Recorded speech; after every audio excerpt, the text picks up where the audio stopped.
마태복음 11장. 예수께서 12제자에게 가르치시기를 끝마친 후에 여러 마을에서도 가르치시고 말씀을 전하시기 위해 그곳을 떠나가셨습니다. 요한이 감옥에서 그리스도께서 하시는 일에 대해 듣고 자신의 제자들을 보내 예수께 물었습니다. 오실 그분이 바로 선생님이십니까? 아니면 저희가 다른 사람을 기다려야 합니까? 예수께서 대답하셨습니다. 돌아가서 너희가 여기서 보고 듣는 것을 요한에게 전하라. 보지 못하는 사람이 보고 다리를 저는 사람이 걷고 나병 환자가 깨끗해지며 듣지 못하는 사람이 듣고 죽은 사람이 살아나고 가난한 사람들에게 복음이 전파된다고 하라. 나로 인해 걸려 넘어지지 않는 사람은 복이 있다. 요한의 제자들이 떠나자 예수께서는 사람들에게 요한에 대해 말씀하기 시작하셨습니다. 너희가 무엇을 보려고 광야로 나갔느냐? 바람에 흔들리는 갈대냐? 그렇지 않으면 무엇을 보려고 나갔느냐? 좋은 옷을 입은 사람이냐? 아니다. 좋은 옷을 입은 사람은 왕궁에 있다. 그러면 무엇을 보려고 나갔느냐? 예언자냐? 그렇다. 내가 너희에게 말한다. 그는 예언자보다 더 위대한 인물이다. 이 사람에 대해 성경에 이렇게 기록됐다. 보라, 내가 내 앞에 내 사자를 보낸다. 그가 내 길을 내 앞서 준비할 것이다. 내가 진실로 너희에게 말한다. 지금까지 여인에게서 난 사람 중에 세례자 요한보다 더 큰 사람이 일어난 적은 없다. 그러나 하늘나라에서는 가장 작은 사람이라도 그보다는 크다. 세례자 요한 때부터 지금까지 하늘나라는 침략당하고 있으니 침략하는 사람들이 차지하게 될 것이다. 모든 예언자들과 율법이 예언한 것은 요한까지다. 만약 너희가 이 예언을 받아들이기 원한다면 요한 그 사람이 바로 엘리야다. 귀 있는 사람은 들으라. 이 세대를 무엇에 비유할 수 있을까? 그들은 마치 장터에 앉아 다른 아이들을 향해 이렇게 소리치는 아이들과 같다. 우리가 너희를 위해 피리를 불어도 너희는 춤추지 않았고 우리가 애도하는 노래를 불러도 너희는 슬피 울지 않았다. 요한이 와서 먹지도 마시지도 않을 때는 사람들이 저 사람이 귀신 들렸다 하더니 인자가 와서 이렇게 먹고 마시니 여기 먹보에다 술꾼 좀 보라. 게다가 세리와 죄인과도 친구가 아닌가 하는구나. 그러나 지혜는 그 행한 일로 옳다는 것을 입증하는 법이다. 그러고 나서 예수께서는 기적을 가장 많이 보여주신 도시들을 꾸짖기 시작하셨습니다.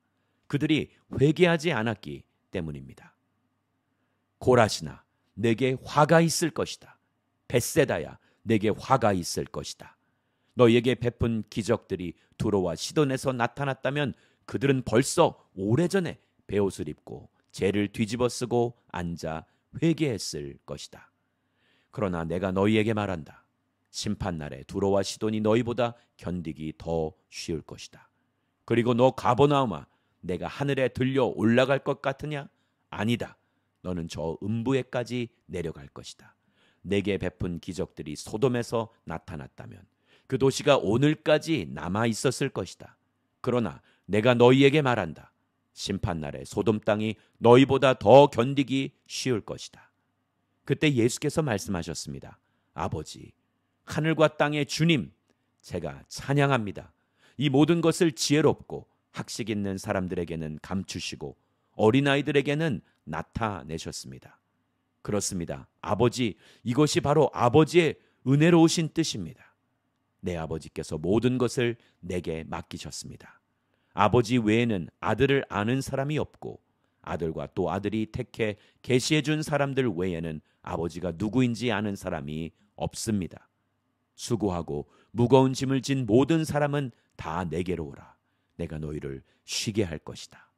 나는 마음이 온유하고 겸손하니 너희는 내 멍에를 메고 내게서 배우라. 그러면 너희 영혼이 쉼을 얻을 것이다. 내 멍에는 매기 쉽고 내 짐은 가볍다. 마태복음 12장. 그 무렵 안식일에 예수께서 밀밭 사이로 지나가고 계셨습니다.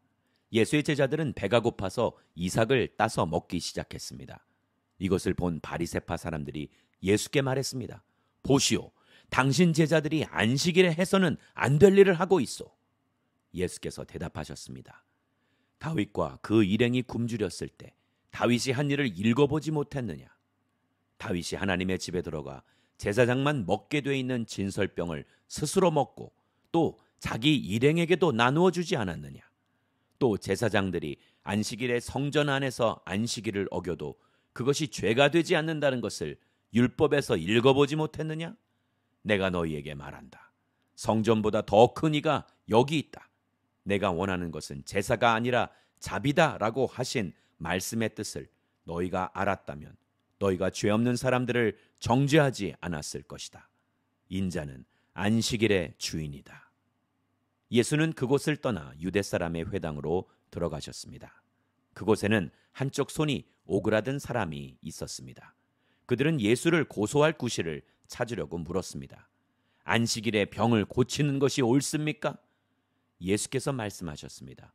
만일 너희 중 누군가 양 한 마리가 있는데 안식일에 그 양이 구덩이에 빠진다면 붙잡아 꺼내주지 않겠느냐? 하물며 사람이 양보다 얼마나 더 귀하냐? 그러니 안식일에 선한 일을 하는 것이 옳다. 그러고 나서 예수께서는 그 사람에게 말씀하셨습니다. 내 손을 펴보아라. 그러자 그 사람이 손을 쭉 폈고 그 손은 다른 손처럼 회복됐습니다. 그러나 바리새파 사람들은 밖으로 나가 어떻게 하면 예수를 죽일까 음모를 꾸몄습니다. 그러나 예수께서 이것을 알고 그곳을 떠나셨습니다. 많은 무리가 예수를 따라갔고 예수께서는 그들을 모두 고쳐주셨습니다. 그리고 자신에 대한 소문을 내지 말라고 그들에게 경고하셨습니다. 이는 예언자 이사야를 통해 하신 말씀을 이루시기 위한 것이었습니다. 보라, 내가 택한 내 종, 내가 사랑하는 자, 내가 그를 기뻐한다. 내가 내 영을 그에게 주리니 그가 이방의 정의를 선포할 것이다. 그는 다투지도 않고 울부짖지도 않을 것이니 아무도 길에서 그의 음성을 듣지 못할 것이다. 그는 정의가 승리할 때까지 상한 갈대도 꺾지 않고 꺼져가는 심지도 끄지 않을 것이다. 또 이방이 그 이름에 희망을 걸 것이다. 그때 사람들이 귀신이 들려서 눈 멀고 말하지 못하는 사람을 예수께 데리고 왔습니다. 그리고 예수께서 이 사람을 고쳐주시자 그 사람이 말도 하고 볼 수 있게 됐습니다. 그러자 모든 사람이 놀라며 말했습니다. 이분이 혹시 그 다윗의 자손이 아닐까? 그러나 이 말을 듣고 바리새파 사람들은 이 사람이 귀신의 왕 바알세불의 힘을 빌려 귀신을 내쫓는다 라고 말했습니다. 예수께서는 그 생각을 아시고 그들에게 말씀하셨습니다. 어떤 나라든지 서로 갈라져 싸우면 망하게 되고 가정도 서로 갈라져 싸우면 무너진다. 사탄이 사탄을 쫓아내면 사탄이 스스로 갈라져 싸우는 것인데 그렇다면 사탄의 나라가 어떻게 설 수 있겠느냐? 내가 바알세불의 힘을 빌려 귀신들을 내쫓는다면 너희 아들들은 누구의 힘을 빌려 귀신들을 쫓아내느냐? 그러므로 그들이야말로 너희 재판관이 될 것이다. 그러나 내가 하나님의 영을 힘입어 귀신들을 쫓아낸다면 하나님 나라가 이미 너희에게 온 것이다. 사람이 먼저 힘센 사람을 묶어 놓지 않고서 어떻게 그 사람의 집에 들어가 물건을 훔칠 수 있겠느냐?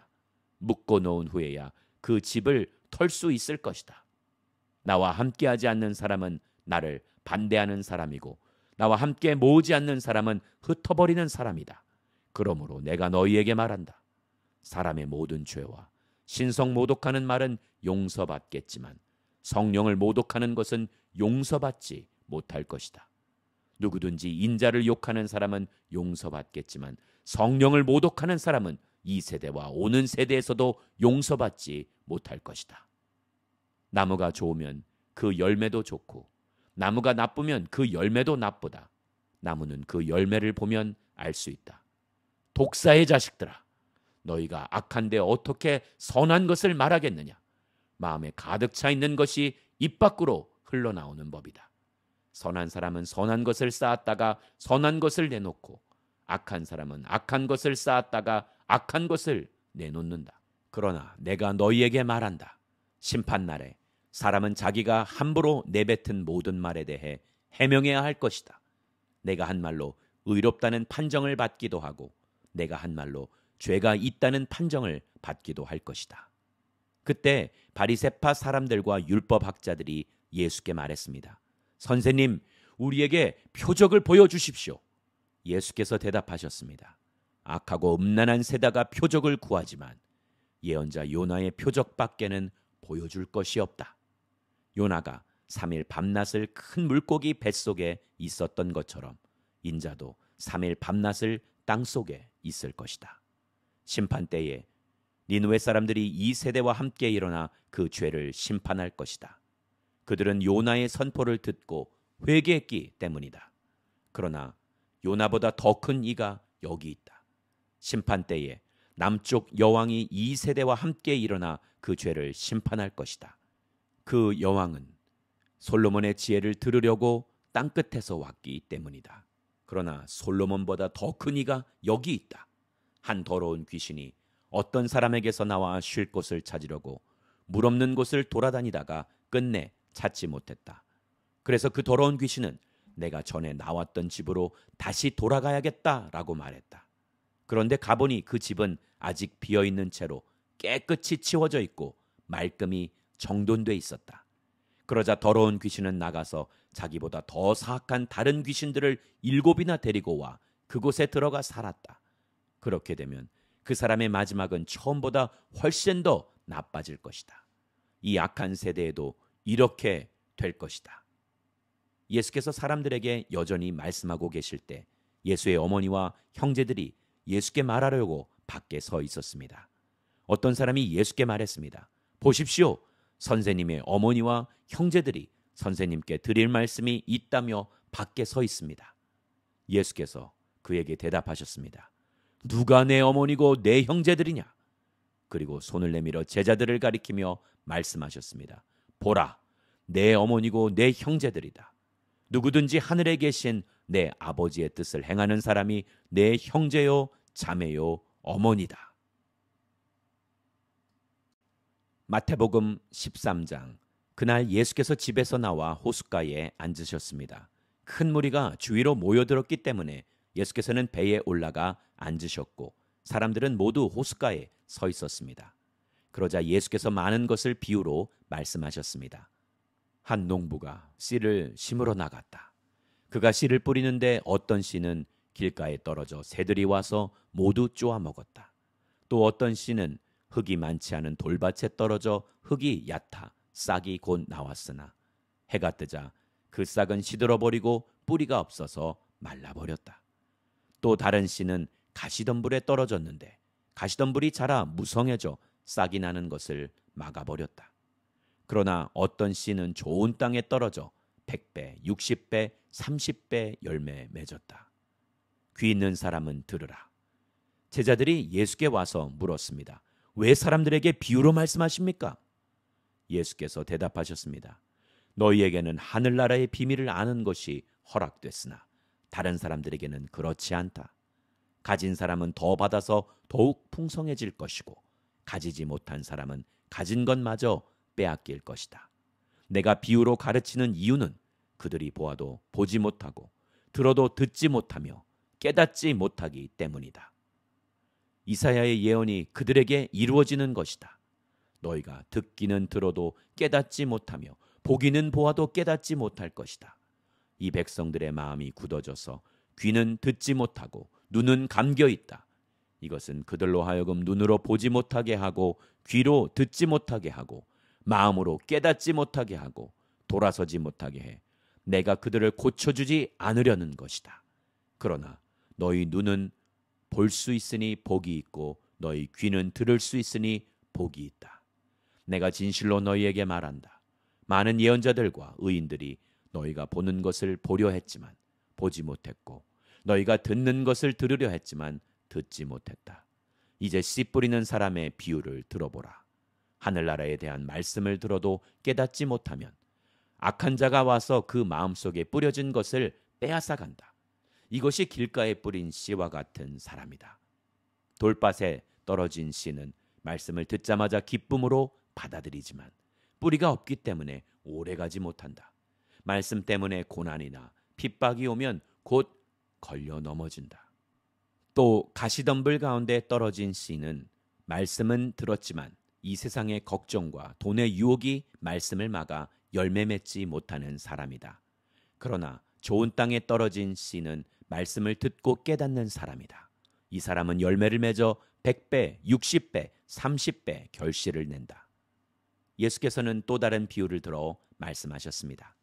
하늘나라는 어떤 사람이 자기 밭에 좋은 씨를 뿌린 것에 비유할 수 있다.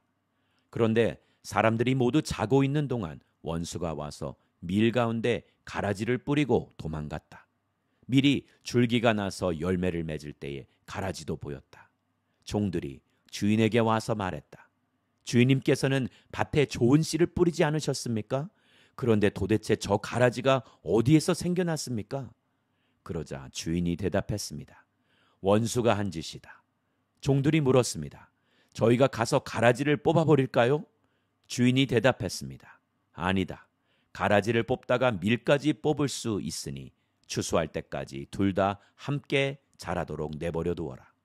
추수 때에 내가 일꾼들에게 먼저 가라지를 모아 단으로 묶어 불태워 버리고 밀은 모아 내 곳간에 거두어 드리라고 하겠다.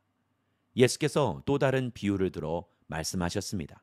하늘나라는 사람이 자기 밭에 가져다가 심어 놓은 겨자씨와 같다. 겨자씨는 모든 씨앗들 가운데 가장 작은 씨앗이지만 자라면 모든 풀보다 더 커져서 나무가 된다. 그래서 공중에 나는 새들이 그 가지에 깃들게 된다. 예수는 또 다른 비유를 들어 말씀하셨습니다.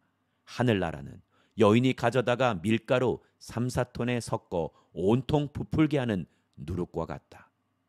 예수께서는 사람들에게 이 모든 것을 비유로 말씀하셨습니다. 비유가 아니면 아무 말씀도 하지 않으셨습니다. 이는 예언자를 통해 하신 말씀을 이루시려는 것이었습니다. 내가 입을 열어 비유로 말할 것이다. 세상이 창조된 이래로 감추어진 것들을 말할 것이다. 그러고 나서 예수께서는 무리를 떠나 집으로 들어가셨습니다. 제자들이 예수께 와서 말했습니다. 밭에 난 가라지 비유를 설명해 주십시오. 예수께서 대답하셨습니다. 좋은 씨를 뿌린 사람은 인자다. 밭은 세상이고 좋은 씨는 하늘나라의 자녀들을 뜻한다. 가라지는 악한 자들의 아들들이고 가라지를 뿌린 원수는 마귀다. 추수 때는 세상의 끝이며 추수하는 일꾼은 천사들이다. 가라지가 뽑혀 불태워지듯이 세상의 끝에도 그렇게 될 것이다. 인자가 자기 천사들을 보내면 천사들은 죄를 짓게 하는 모든 것들과 악을 행하는 모든 사람들을 그 나라에서 가려내 활활 타오르는 불아궁이에 던져 넣을 것이다. 거기서 그들은 슬피 울며 이를 갈 것이다. 그때 의인들은 자기 아버지의 나라에서 해같이 빛날 것이다. 귀 있는 사람은 들으라. 하늘나라는 밭에 숨겨진 보물과 같다. 어떤 사람이 그것을 발견하고는 감추어두고 기뻐하며 돌아가 모든 재산을 팔아서 그 밭을 산다. 또 하늘나라는 좋은 진주를 찾아다니는 상인과 같다. 그는 값진 진주를 발견하고 돌아가 모든 재산을 팔아서 그것을 산다. 또한 하늘나라는 바다에 던져 온갖 물고기를 잡는 그물과 같다. 그물이 가득 차면 어부들은 그물을 물가로 끌어내고는 앉아서 좋은 고기는 바구니에 담고 나쁜 고기는 버린다. 세상의 끝도 그렇게 될 것이다. 천사들이 와서 의인 중에서 악인을 가려내 활활 타오르는 불아궁이에 던져 넣을 것이다. 거기서 그들은 슬피 울며 이를 갈 것이다. 예수께서 물으셨습니다. 너희가 이 모든 것을 깨달았느냐? 제자들이 예 하고 대답했습니다. 예수께서 그들에게 말씀하셨습니다. 그러므로 하늘나라의 제자가 된 모든 율법학자는 새 것과 오래된 것을 자기 창고에서 꺼내주는 집주인과 같다. 예수께서 이런 비유들을 끝마친 후에 그곳을 떠나셔서 고향으로 돌아가 유대 사람의 회당에서 사람들을 가르치기 시작하셨습니다. 사람들이 놀라 물었습니다. 이 사람의 이런 지혜와 기적을 행하는 이런 능력이 어디서 났느냐? 이 사람은 한낱 목수의 아들이 아니냐? 어머니는 마리아고 동생들은 야고보와 요셉과 시몬과 유다가 아닌가? 그 누이들도 모두 우리와 함께 있지 않은가? 그런데 이 사람은 도대체 이 모든 것들을 어디서 얻었는가? 그러면서 사람들은 예수를 배척했습니다. 그러나 예수께서 그들에게 말씀하셨습니다. 예언자는 자기 고향과 자기 집에서만은 배척당하는 법이다. 예수께서는 그곳에서 기적을 많이 베풀지 않으셨습니다. 사람들이 믿지 않았기 때문입니다.